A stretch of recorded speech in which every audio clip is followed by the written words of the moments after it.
Buenos días a todos. Estamos en la semana número 11 de la clase. Va pasando rápido, ¿no? Y esta semana vamos a hablar de los capítulos 22, 23 y 24 del libro de Hechos.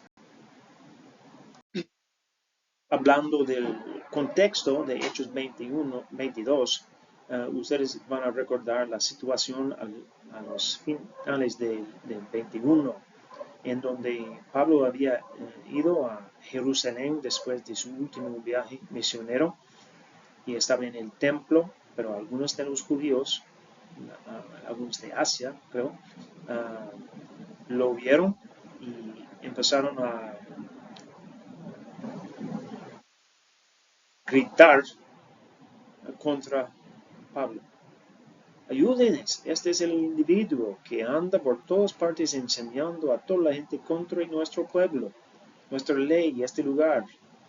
Además, hasta ha metido a algunos hombres que no son judíos en el templo y ha profanado este lugar santo. Esta es la acusación o la motivación por esta motina que pasa aquí. Una cosita para mencionar. Es evidencia de la influencia que Pablo ha tenido cuando dice es el individuo que anda por todas partes enseñando a toda la gente. No está enseñando contra su pueblo, pero es un reconocimiento de la influencia de Pablo que Pablo tenía, ¿verdad?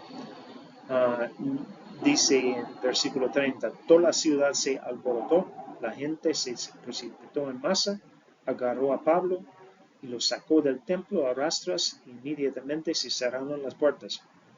Estaban por matarlo cuando le informó al comandante del batallón romano que toda la ciudad de Jerusalén estaba amotinada. Entonces, en ese momento, el comandante lo arresta a Pablo y ponerlo en cadenas, y este es el contexto en realidad de el discurso que va a dar Pablo en Hechos 22.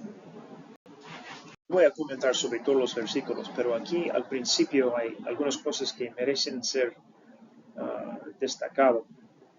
Pablo empieza con su identidad como judío y enfatiza el hecho de que fue criado en Jerusalén. Muy interesante, yo soy judío, nacido en Tarso de Cilicia, pero criado en esta ciudad. Entonces, y él está hablando a judíos que están en Jerusalén. Entonces está haciendo un punto de contacto con sus oyentes y sus acusadores. Pero otra cosa que es muy importante ver, dice que él crió en esta ciudad. Esto implica que estaba en Jerusalén por muchos años, y a mi parecer es muy probable que había visto, hasta escuchado a Jesús durante este periodo. Sería extraño si no había visto Jesús durante este tiempo. Eso puede influir en nuestra interpretación o entendimiento de Pablo y su conocimiento y su reacción a Jesús, ¿verdad? Otro detalle enfatiza su tutela de Gamaliel, un rabino muy importante, muy bien reconocido. Entonces está haciendo esta conexión entre su experiencia, su enseñanza y la historia de los judíos, la ley de judíos. Dice, recibí instrucción cabal en la ley de nuestros antepasados. No está diciendo nada contra la ley, no está diciendo nada contra los judíos. Dice, yo soy uno de ustedes, está diciendo. Entonces, está destacando que su fe no es una fe diferente de la fe judía. En realidad es la fe judía verdadera. Eso es lo que está argumentando y lo que no pueden aceptar este grupo de judíos.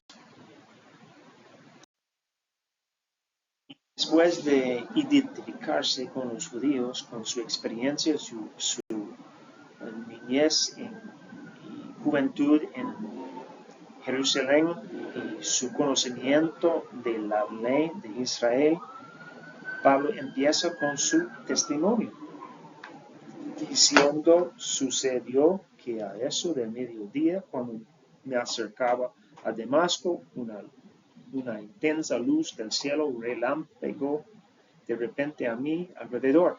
Caí al suelo y sabemos la historia. Ya tenemos la segunda vez en que esta historia aparece en el libro de Lucas. Y va a aparecer otra vez también. Entonces podemos entender la importancia de este testimonio tiene para Lucas y para Pablo, ¿verdad? Y una cosa para observar es, Pablo está relatando su propia experiencia con Jesús. Y es una lección para todos. A veces somos muy rápidos al entrar en debates en cuanto a algún pasaje o algún concepto bíblico o algún detalle de apologética, pero no se puede debatir si estoy testificando de mi propia experiencia. Ese no es sujeto de debate. Estoy relatando lo que yo he experimentado. Es una lección muy importante en cuanto a cómo podemos compartir el Evangelio de manera muy importante, de manera impactante, ¿verdad? Dos o tres cositas más en estos versículos. Cabe notar que el que inicia esta conversación, este momento, ese acontecimiento, es Jesús.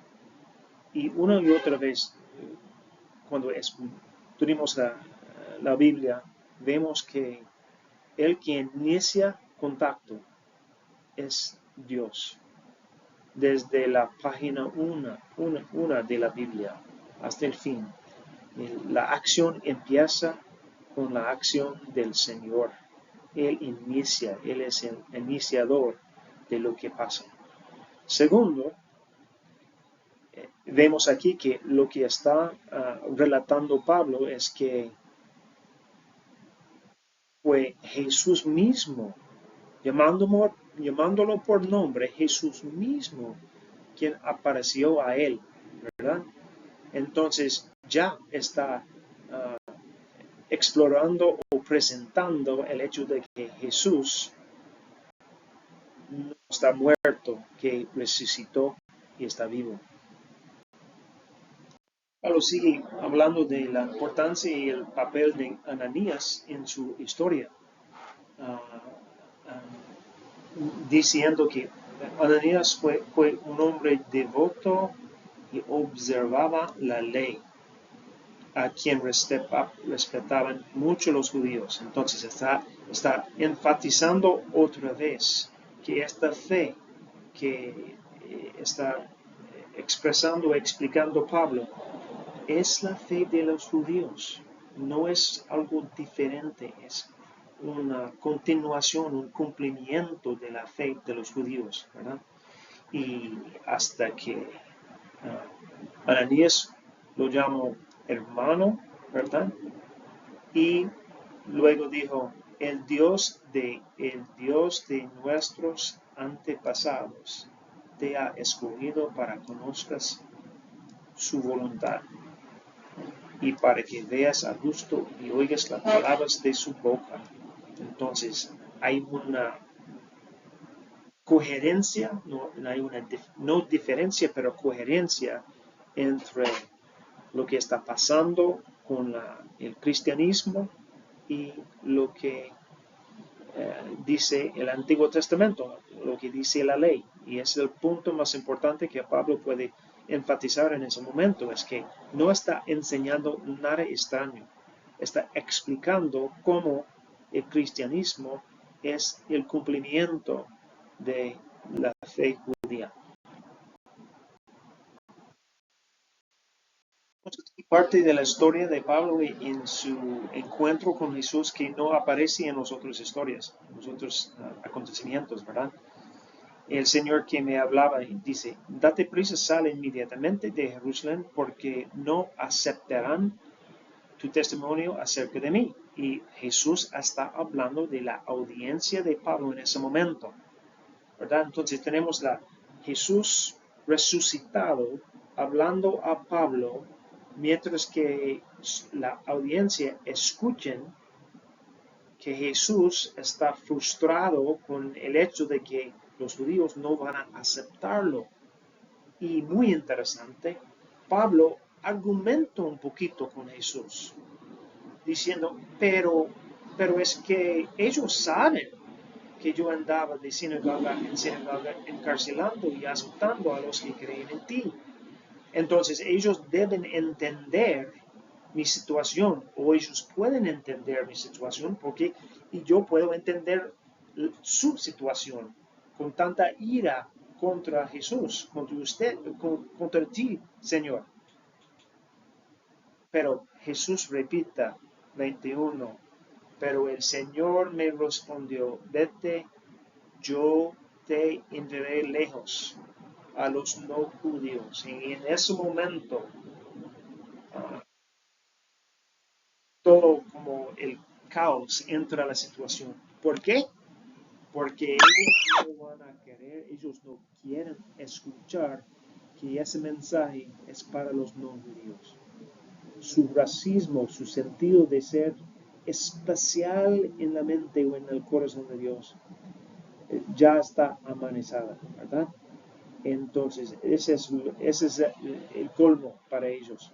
Usted va a los no judíos, usted va a compartir su mensaje con ellos para incluir los no judíos. Ese es el punto central que los judíos no pueden aceptar, por lo menos estos judíos, los que son de corazón duro. Aquí empieza el alboroto. Y podemos ver que ellos quieren matarlo, ¿verdad? Entonces es un desorden bastante grande en la ciudad y los romanos, a ellos no les gustan estas situaciones. Entonces el comandante el comandante romano viene, ordena que metieran a Pablo en el cárcel, ¿verdad? Interesante, mandó que lo interrogaron a latigos. ¿Qué tipo de interrogación aquí, verdad? A latigos. Muy, muy violento. Pero esto no va a lograr porque Pablo va a poner a la mesa la carta que dice que es ciudadano romano y la violencia contra él se detiene. Y la situación cambia porque ahora Pablo tiene el respeto de los romanos, o por lo menos los romanos están respetando la ley en cuanto a los derechos de un ciudadano romano. El comandante romano quiere saber con certeza de qué acusaban los judíos a Pablo. Entonces lo que vemos es los romanos investigando para ver si los cristianos están haciendo algo mal contra la cultura, contra el romano, ¿verdad? Pero esta da oportunidad, este conflicto, este alboroto, da otra oportunidad de testificar sobre Jesús. Y entonces, eso es una y otra vez vemos esta situación en Hechos que la oposición está haciendo todo lo que pueda para destruir, distraer, interrumpir lo que está pasando con los cristianos y el crecimiento de la iglesia. pero cada vez que la oposición hace algo, se vuelve una oportunidad de predicar, de presentar el Evangelio. Ahora pasamos al capítulo 23 y el mensaje de Pablo empieza en el versículo 6. Y Pablo reconoce que su audiencia es una mezcla de saduceos y fariseos. Y como dice el versículo 7, los saduceos sostienen que no hay resurrección, ni ángeles, ni espíritus. Los fariseos, en cambio, reconocen todo eso. Y eso es una gran división, una rama muy liberal, los saduceos. En realidad, no creen en ninguna cosa sobrenatural y por eso se puede preguntar, bueno, ¿en qué tienen su fe?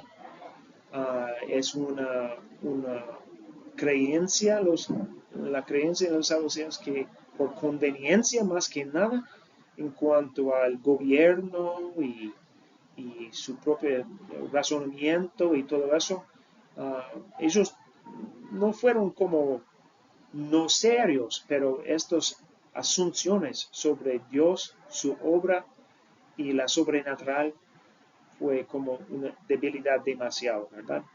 Pablo fue un fariseo quien tomó muy en serio la palabra de Dios, muy en serio la palabra de Dios.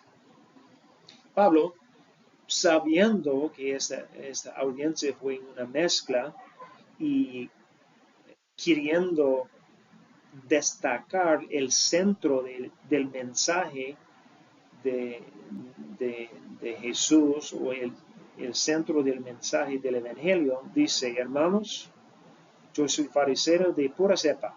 Me están juzgando porque he puesto mi esperanza en la resurrección de los muertos. Y de hecho, no es solamente, yo creo que su propósito no es causar una motina o un alboroto. Él está enfatizando el centro de su fe. Es que hay una vida después de la muerte, la vida que nos mostró Jesús en la resurrección. Hay un reino, el reino de Dios que existe, que no es lo que está pasando en la tierra en ese momento. Entonces, es un punto muy, muy importante en cuanto a la teología, la creencia, la fe y su contenido. La situación se pone tan violento, tan peligroso, que el comandante romano tuvo que llevar a Pablo al cuartel para su protección, ¿verdad? Una situación llena de peligro y Pablo pudiera haber experimentado mucho miedo y duda y todo eso, pero como hemos visto anteriormente en la vida de Pablo, en momentos en que estaba enfrentando peligros tan fuertes, se apareció a Pablo, Jesús se apareció a Pablo y le dijo, ánimo, así como has dado testimonio de mí en Jerusalén, es necesario que lo des también en Roma. Es un punto muy importante porque ahora Pablo sabe que Jesús va a llevarlo a Roma, que Pablo tiene un papel, un propósito, una obra para hacer en Roma. Y esta va a influir todas sus palabras, todos sus pensamientos de hoy en adelante, ¿verdad? Es muy interesante ver el uso de la palabra necesario por parte de Jesús. Es lo que estamos viendo, es Dios tiene un plan y Dios va a cumplir, va a llevar a cabo su plan. No es como una opción o quizás Pablo va a llegar a Roma. No, es necesario que Pablo vaya a Jerusalén, disculpe, a Roma. Es parte del plan de Dios que Dios, el Señor, está llevando a cabo. La historia sigue. Muy de mañana los judíos tramaron una conspiración y juraron bajo maldición de no comer ni beber hasta que lograron matar a Pablo. Qué irónico. juraron bajo maldición para matar, para cometer un pecado grave. Más de 40 hombres. Pero lo que vemos es algo muy, muy interesante y una belleza en realidad. Versículo 16, pero cuando el hijo de la hermana de Pablo se enteró de esta emboscada, entró en el cuarto y avisó a Pablo. Este es un ejemplo de la providencia de Dios. La hermana de Pablo está trabajando en el cárcel, en el cuarto, y entre comillas, por casualidad, se puede escuchar los planes de la conspiración y puede informar a Pablo para que él pueda hacer algo para protegerse o para prevenir esa matanza que están planeando, ¿verdad? La providencia de Dios es algo espectacular. Y la palabra significa ver adelante. Dios está poniendo en lugar personas, situaciones en el futuro para llevar a cabo su plan. Y aquí vemos, bueno, este hijo de la hermana de Pablo no estaba pensando ese mañana o la semana anterior que iba a tener un papel, un rol tan importante en la vida de alguien tan importante como Pablo. Pero por la providencia de Dios, ella está allí, ella puede escuchar lo que está pasando y tomar un rol para prevenir su muerte. Desarrolla el plan de los romanos para evitar la conspiración y deciden mandar Pablo a Cesarea, ¿verdad? Con esta carta, este comandante de los romanos que se llama Claudio Lisias escribe la carta y quiero destacar el versículo 28, diciendo: yo quería saber de qué lo acusaban, así que lo llevé al consejo judío. Descubrí que lo acusaban de algunas cuestiones de su ley, pero no había contra él carga alguna que mereciera la muerte o la cárcel. Otra vez, lo que vemos es los romanos no pueden encontrar ninguna razón para condenar los cristianos, ni la iglesia, ni nada. Entonces, es otro aspecto o otra expresión de este propósito diplomático que tiene Lucas en este libro, para demostrar que los romanos no tienen problema con los cristianos ni con la iglesia. Los que están haciendo problemas son estos judíos tan violento en contra de los cristianos. Pasamos al capítulo 24 y lo que vemos es otro juicio que Pablo tiene que afrontar. Un grupo desde Jerusalén han bajado a Cesarea para hacer sus acusaciones y tener el juicio frente de Félix, excelentísimo Félix. Y Tértulo es el abogado que está tratando de acusar a Pablo y dice tres cosas contra Pablo: que uno, es una plaga que por todas partes anda provocando disturbios. Pero dos, es líder de la secta de los nazarenos. Y tres, intentó de profanar el templo. Bueno, estos tres para los romanos no son tan graves. No hay ley contra hacer un disturbio, a menos que se pone demasiado violento, ¿verdad? Número dos, no han probado que es ilegal ser parte de la secta de los nazarenos.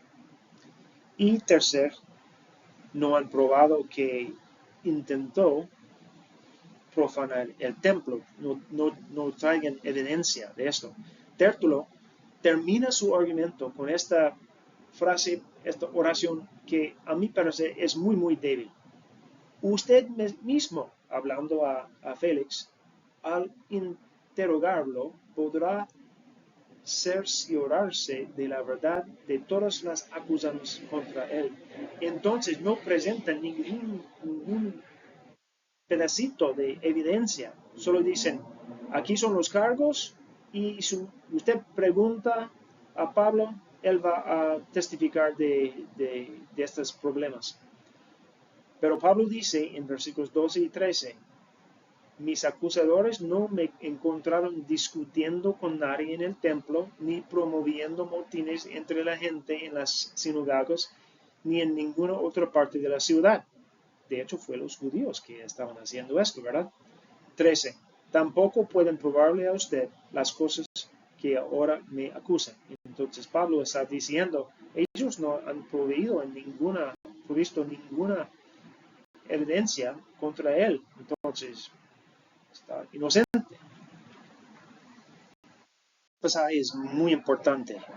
Pablo había negado las acusaciones, tres acusaciones contra él, pero aquí va a confesar lo que sí es verdad, diciendo, sin embargo, esto sí confieso, que adoro al Dios de nuestros antepasados, siguiendo este camino que mis acusadores llaman secta, pues estoy de acuerdo con todo lo que enseña la ley y creo lo que está escrito en los profetas.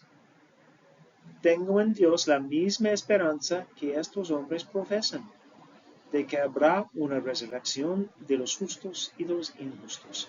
Note, lo que está argumentando Pablo es que la fe cristiana es nada más que la culminación o el cumplimiento de la fe judía. Y tiene la misma esperanza, las mismas escrituras, creen en las mismas cosas.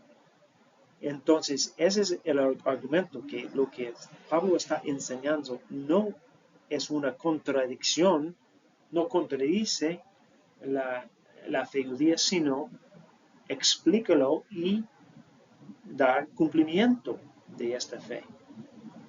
El versículo 16 es interesante. En todo esto procuro conservar siempre limpia mi conciencia delante de Dios. Eso es bueno, importante, pero también creo que en este momento Pablo está apelando a Félix, a su conciencia, porque está apelando a la posibilidad que Félix va a poner su fe en Cristo.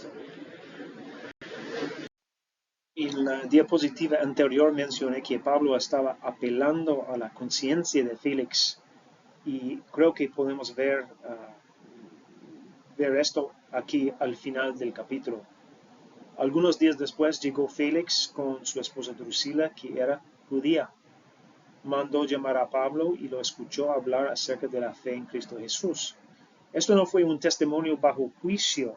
Esto fue una oportunidad de escuchar sobre Jesús. Entonces tienen una curiosidad, un interés en el mensaje, ¿verdad? Versículo 25. Al disertar Pablo sobre la justicia, el dominio propio y el juicio venidero, Félix tuvo miedo y dijo, basta por ahora. Puedes retirarte cuando sea oportuno, te mandaré llamar otra vez. Y dice, Félix también esperaba que Pablo le ofreciera dinero. Pero lo que podemos ver es que Pablo, como formó su mensaje sabiendo lo que estaba pasando o sabiendo el corazón más o menos de Félix, que tenía una conciencia culpable. Y cuando Pablo habla del dominio propio, de justicia y del juicio, es demasiado para Félix. Él no está listo para arrepentirse, ¿verdad? Muy interesante. Aún en el cárcel, Pablo está evangelizando, está proclamando las buenas noticias. Lo que vemos aquí es algo inquietante, ¿verdad? La vida de Pablo parece ser vulnerable al capricho de las autoridades romanas, ¿verdad? Transcurridos 2 años, Félix tuvo como sucesor a Porcio Festo, pero como Félix quería congraciarse con los judíos, dejó preso a Pablo.